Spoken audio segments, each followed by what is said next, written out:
Today is World Health Day 2017, and the topic this year is depression. It's an important issue. 300 million people suffer from it worldwide, and 800,000 die of suicide every year. It's the second leading cause of death in the 15 to 29-year-old age group. You can easily find all of these facts on the WHO page. I've already posted it all over my social media accounts. But beyond the statistics, depression is a very personal issue, both for those who suffer from it and those loved ones who stand by them. I was going to record a relatively impersonal video at first, a speech on how we're a lost generation, but then I thought that despite having come to terms with my diagnosis of bipolar 2, I still have trouble breathing sometimes when I talk about it. And that's the theme this year, depression. Let's talk.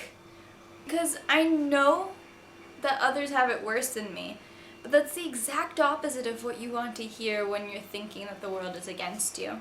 And there's things I've gone through that people who know me know about that I don't really want to talk about here. Even this much is difficult. But I think that talking about something so personal is important for the reason that it's a perspective that people need to hear, because no one else is going to talk about it. The culture I come from, at least. Because mental health is not a topic that we discuss. Being self-aware is not a virtue. And because of this, a lot of kids like me grow up repressing their issues, thinking that there's something wrong with them or the way that they perceive the world. And it stays repressed, either taken out on another target or pushed down until it breaks.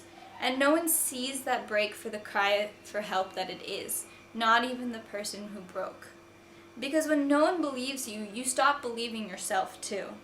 I'm just being dramatic. I'm just looking for attention. I'm the one who's wrong. I'm bothering people with my petty problems. And some of you don't understand because it's not logical. But guilt and that heavy, empty feeling, that's not logical. It never is. But some of you have heard the same voices.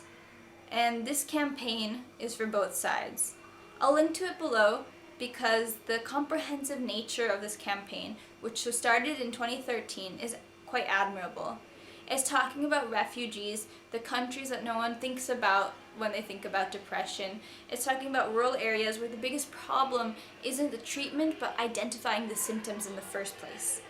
But it's also for us, the small audience I have watching this video, who can relate. The broken, lost generation. Sometimes it feels like no one is listening, like no one believes how easy it is to hurt yourself when no part of you wants not to. And all you hear about is the negativity in the world. There's so much wrong, it's so overwhelming. There's so much conflicting information that we're being given that in the end, it's not apathy you're left with, it's disillusionment. It's loss of identity and sense of purpose.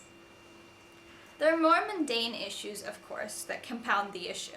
Beyond the rising levels of depression and suicide, both in the young and the elderly, there's also an increased pressure to perform, increased economic demands, and political instability everywhere.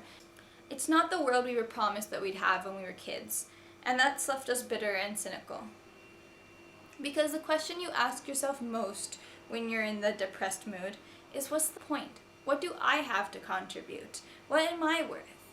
I'll tell you what I'm always told. You don't need validation to exist. There's a point. There is a point. They always promised me that. And I want to believe that they're right, but I don't know. I don't know what the solution is. The WHO doesn't either, but they know that people need more ways to at least reach the help that they need. And one of those ways is to destroy the social stigma that stops us from being honest about ourselves, that stops us from reaching out to the people who we need help from, that stops us from thinking that we're allowed to have that help in the first place. Here's the thing. I'm not ashamed anymore of being broken or lost, because there's more to us than the state of our generation. It's not a static thing. It reflects us. And the same reasons we are lost are the same reasons we can have power to make change if we believe that we can. Maybe we can't save the world, but maybe we can save ourselves. And if nothing else, I hope this video makes you realize you are valid. Only you can feel what you feel, but I promise you, you are not alone in this.